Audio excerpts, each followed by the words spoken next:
Hey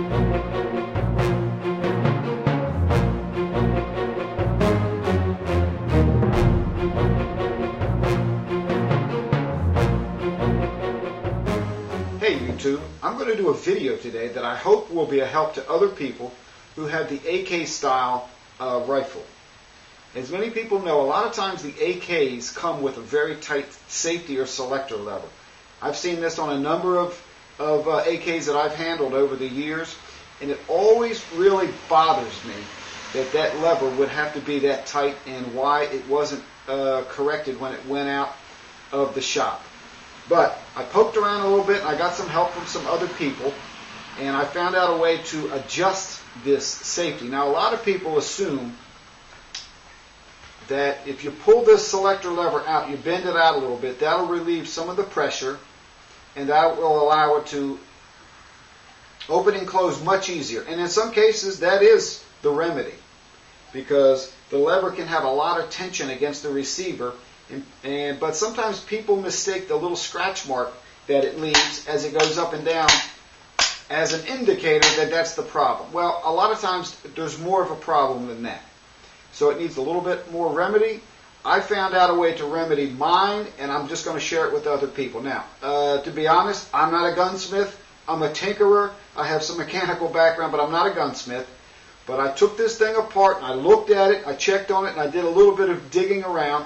I didn't really see any videos or any instructions except for one video that I found that somebody directed me to.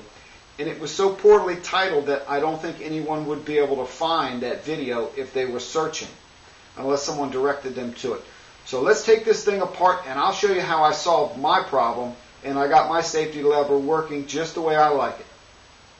Okay, the first thing you're going to do, of course, is safety check your weapon. I've already done that. Then the next thing you're going to do is you're going to remove the dust cover.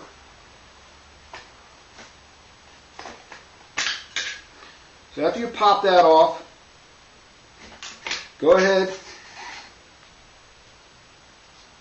and take your spring out. Now, first thing you want to determine whether that lever is tight against the receiver or if it's something else. And how I did it was I lifted mine up until it got past the point of the receiver. Is it still tight? If it's still tight, it's probably not because it's against the receiver. You can bend it out a little bit and see if you have a little bit of relief that way. But I can tell you, mine was not tight against the receiver. It was just tight. So, the next thing you're going to do is you're going to take it right on out. Just rotate it right on up, and it'll come right out. Now, I noticed mine was tight up until the point where it was able to come out. Then it was loose, and it would rotate very freely. So let's take a closer look at this. Okay, we've got the safety lever here. What you're going to notice is there's a little slot right in here that the sidewall of your receiver goes into. That is the area that's too tight. You can see where I've sanded that out some and cleaned it out. It's hard to get in there with any kind of tools is the problem. But that's the area right there that needs to be opened up, because the sidewall of that receiver is a little bit thicker than that opening, and that could be the problem. So you kind of examine yours and see if you think that might be where the binding is at. So let's go ahead over to the bench and see how we're going to clean that out. Okay, now this is going to be very simple. Now I have a vise with some wood inserts in there to protect, so I don't have to worry about scratching this up. If you don't have that, you might want to get an old inner tube with some rubber and wrap it around there and put it in a metal vise. It would be possible to even maybe let it hang off of a bench a little bit somehow, and if you could clamp it down, but it's very difficult to do if you don't have a means to clamp this in place. So let's go ahead and put this in here. We'll tighten that up a little bit. Not too much, because that has a deformation in there that gives it strength. You don't want to bend that out of shape. So then you want to get you I used a belt from a belt sander. This worked fantastic. I tried to use just regular sandpaper, folded it up a couple times, tried to give it some backing. But it ate up the paper, because that paper backing was so thin. It just didn't really, I think it would have took a long time. So I went out and I got a sanding belt and I cut it up. and this stuff will just tear into strips because it's like a cloth on there. So tear you a piece, not too thin. The first one I did was real skinny, like this, but it was so skinny that I didn't really have a means to control it that well. A little bit wider, and you have a little more because it's so rigid that you can control it like a file. So you put that in your slot. Now I'm going to turn it around because I don't want to sand any more out of mine. And you just go back and forth, pulling it towards you to open that little gap up in there. And that's exactly where that receiver wall slips right in there.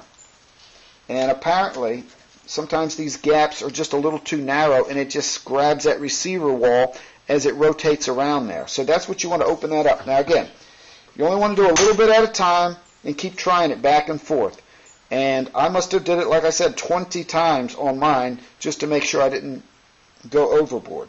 So let's go ahead and throw this back in the gun and see what we got. Okay, well, let's put that thing right back in there. Goes in the same way it came out. Now, as this arm reaches across this receiver, you're going to see that little arm with a hole in it. It goes through that hole, and then it sticks out through the receiver wall, and you'll be able to see the nub of it sticking out on the side of the receiver when you look down in there. So go ahead and stick it in there. Get it through the first arm, and then wiggle it around, and then you'll feel it come through the side wall. Now it comes right behind my scope mount. And then you won't be able to bring it down because it's hitting the trigger mechanism. So you have to reach inside and push this trigger mechanism, and then it just falls down. So that's pretty much how to do that little adjustment on the AK. I tell you, there's nothing more aggravating than a super tight selector safety lever. In fact, it could even be, a safety hazard because you hesitate to put it on if you want to rapidly take it on and off. So I'll put a link down below to the video where I was confirmed that this was my problem. Somebody gave me that information, and I'll put that link down there. And between this video and that video, I think you'll have a good way to get started on getting that safety lever selector switch adjusted the way you'd like it. Thanks for watching.